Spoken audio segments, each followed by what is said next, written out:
Underforest.com. Hello, ladies and gentlemen, and thank you for joining me for today's podcast and the first true Nerdgasm podcast.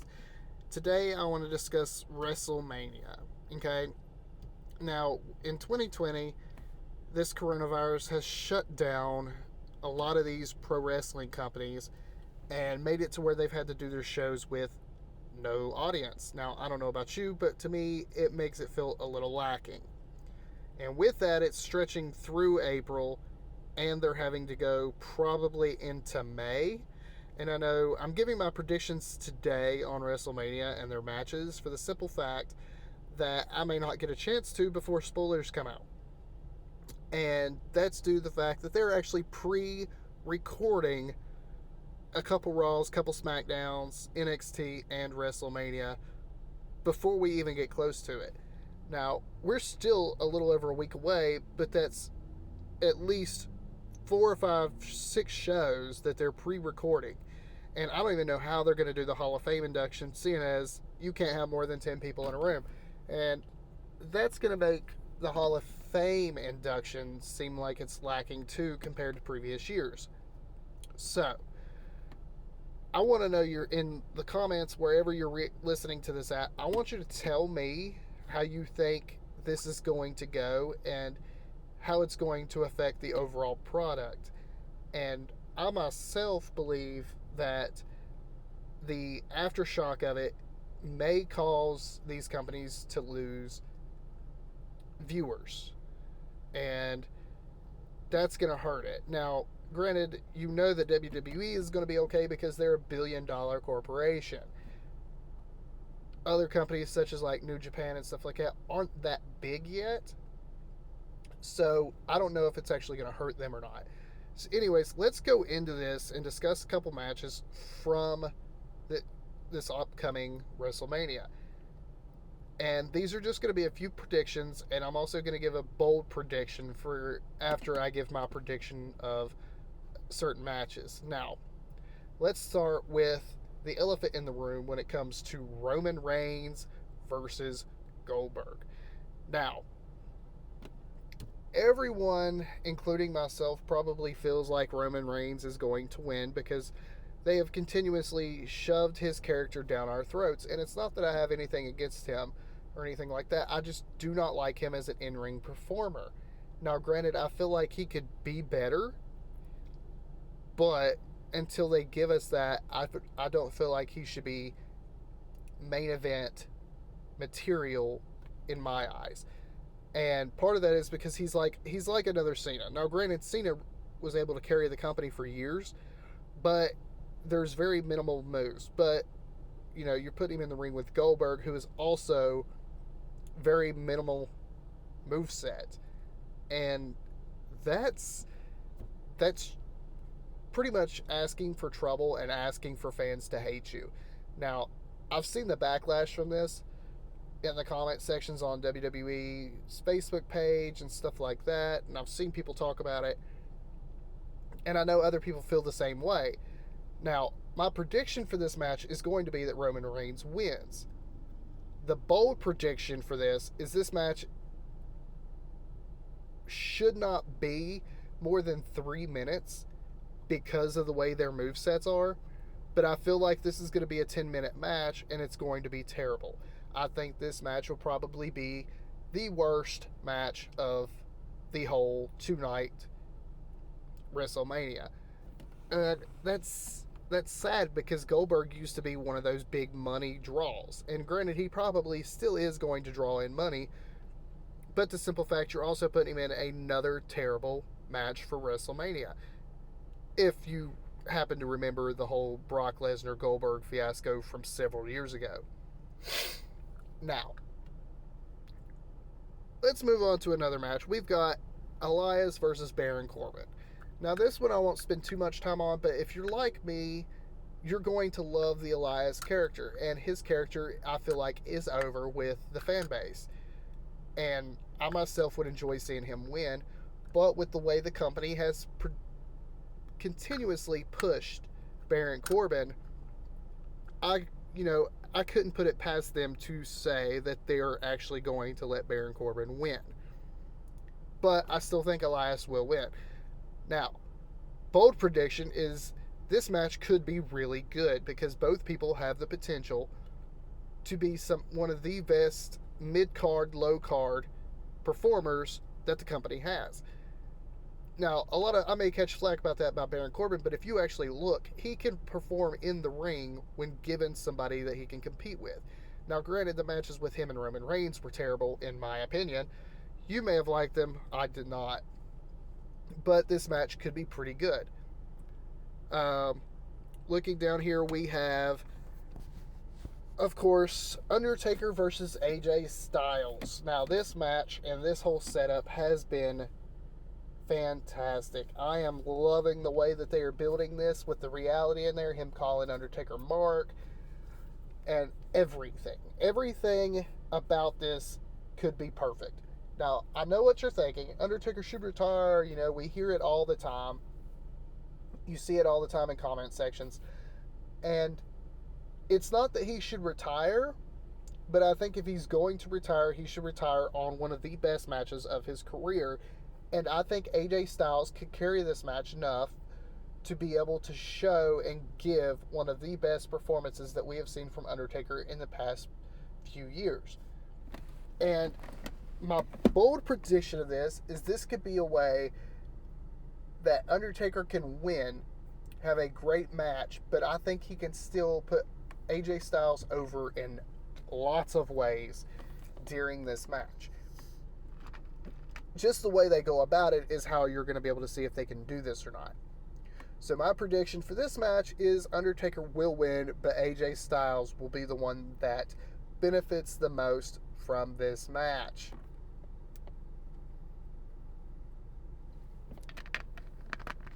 Okay, so now we have a couple other matches on the card.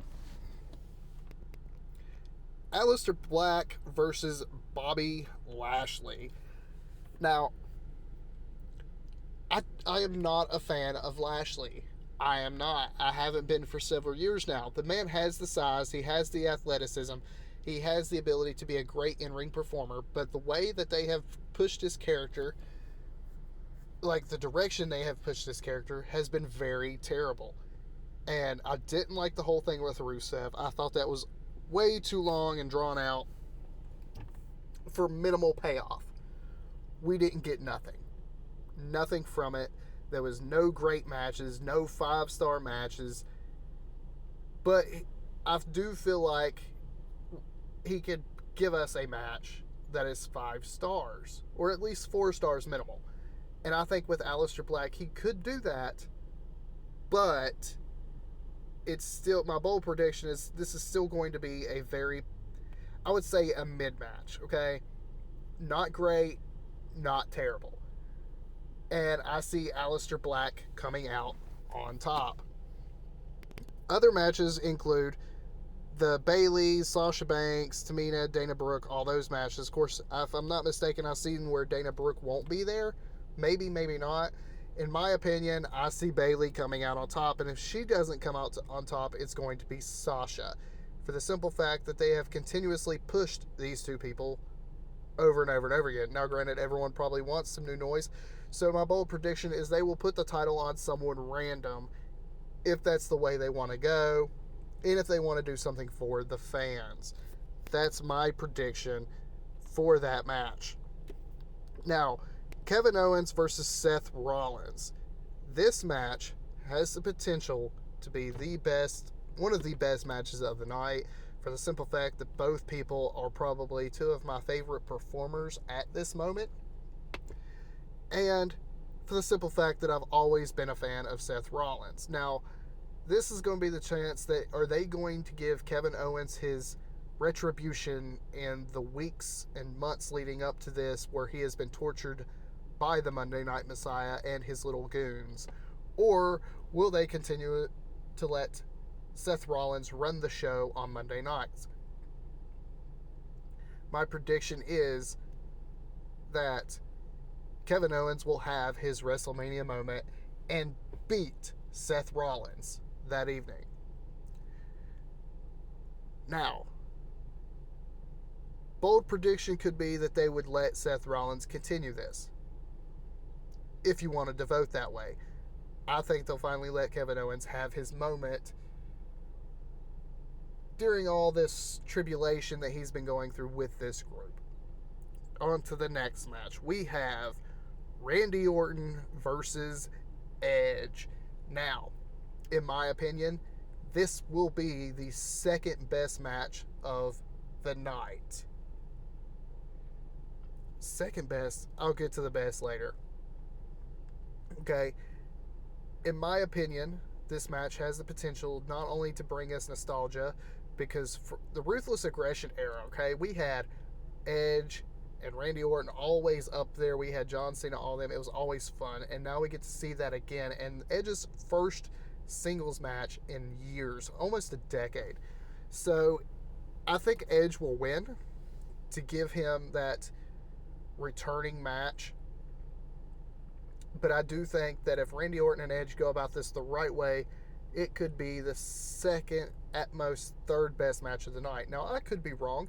There could be plenty of ring rust on Edge and it not turn out the way I expect. But that is my bold prediction, and Edge will come out on top.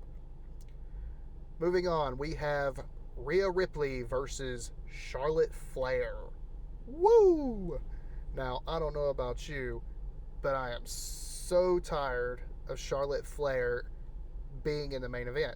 Now, granted, this is for the NXT title, not for a main roster title. Now, I know it's supposed to be NXT being the third brand show and not just the, small time. My prediction for this match is it's going to be the third best match of the night, for the simple fact that I think Rhea Ripley is an amazing in-ring performer, and we know what Charlotte Flair is capable of. Now, will Charlotte Flair give us botches like she has in the past, or will she show up and give us a fantastic match with a fantastic performance, along with one of the best women wrestlers of the company today? My prediction for this is that Rhea Ripley will be put over by winning against Charlotte Flair and retaining this title, solidifying more that NXT is where it is at for that company, because honestly, I feel like that is where the company is making a lot of money right now, and that's where they're going to put their chips. Now, I'm only going to go into a couple other matches before we get into this. We know we have the other women's title match, and I think Baszler will take it, but I don't want to go too far into detail because honestly, I think it's going to be one of my least favorite matches of the evening, for the simple fact that I am not a fan of Baszler or her performances in the past. Now, I may get some flack for that, and that's okay. But that's just my opinion. Moving on, we're going to go into one of the biggest matches of the evening, and that is the Brock Lesnar versus... Man, did you ever think that we were going to actually see Drew McIntyre facing Brock Lesnar? Now, part of me wished it back at the Rumble, and I remember sitting there watching the Rumble being irritated over the simple fact that Lesnar was dominating the whole thing. I was irritated. It was so terrible. It wasn't original, because if you remember back in, I want to say 2000, 2001, maybe 2002, the first pay-per-view that TNA did, they did a Battle Royal Rumble type thing, and it was the same thing. The first person in was the one dominating, and if I'm not mistaken, it was Jeff Jarrett, only to be eliminated by Toby Keith, the country singer. Yes, that actually happened. But I was irritated. Now, I did not expect them to give the fans what they wanted, but we finally have a chance that Brock Lesnar can be taken out by someone who has the size, has this ability, has the wrestling, he's an amazing performer in Drew McIntyre, and my bold prediction for this is the match will be a 10-15 minute match, brutal from the get-go, not top tier match, but I think I'm going to go ahead and say my prediction is the bold prediction, and I think it's the only thing that they can do to save this WrestleMania from being a complete failure, and that's letting Drew McIntyre win cleanly against the Beast Incarnate, Brock Lesnar. Now, the final match I want to discuss with you at this moment is John Cena versus The Fiend. Okay? Now, this match has the potential to be the best match of the night. Okay? And if not, I'm going to say this is another top 3 match. And the reason being is because John Cena can always put on amazing performance. He knows how to sell. And I think with The Fiend's character, retribution for him and giving Bray Wyatt and the Fiend character a WrestleMania moment is the only thing that's going to save this company from fans being just even more mad at them for the way that they have treated this character. Because when he lost to Goldberg, everybody raged. I raged. I was irritated. I was upset. I thought it was the dumbest decision that they could have done, but then it hit me. You know, we know The Fiend doesn't need a title to be the main attraction of a show for them. So, my prediction is John Cena puts over Bray Wyatt in an amazing performance by both athletes, and it gives Bray Wyatt retribution from when John Cena beat him a few years ago, and it will also give the character a boost after the brutal failing that they have done this character in the previous past 2 months. So, I'm going to say that for the time being, that's all I'm going to discuss about WrestleMania as like single matches. I think that this show can be saved as long as they give the fans what they want. But if they don't, it could cause this company to lose even more fans than they already have. With upcoming competition in AEW, the New Japan coming to America, and other companies on the rise again, such as NWA, and you know, there's several others that I have seen that are just putting out amazing content weekly or monthly that have done a fantastic job in the way that they perform in the ring. WWE needs to seriously give us something that shows that they care about their fans, or more fans are going to lead towards other companies, seeing as it's not that hard to find another filler for our sports entertainment addiction that a lot of us seem to have had. So, with that said, I want to know your thoughts on WrestleMania, the upcoming recordings that they are doing. How do you feel that this coronavirus has affected the business as a whole, or just the show in particular? Like, they're having WrestleMania without the fans. That's already hurting the product. So, that's all I have for you for my first episode of our True Nerdgasm Podcast. I hope you guys enjoyed this. Also, leave me a comment on things that you would like me to discuss in the future. I am planning on doing more than just wrestling. I will be doing anything that's nerd related, fandom related. I got a couple ideas in my head, and I want to know what you guys want to hear discussed, and I will do research on things if I don't understand them or am not currently up to date on them. And I will be back within the week or next week, because I plan on doing this once or twice a week, just to talk to you guys and to put content out that you guys might enjoy. I also want to know if you agree or disagree with my predictions, and I also want to know who you think is going to leave WrestleMania with their WrestleMania moment. And until next time, let your nerd out. Thank you for coming to True Nerdgasm.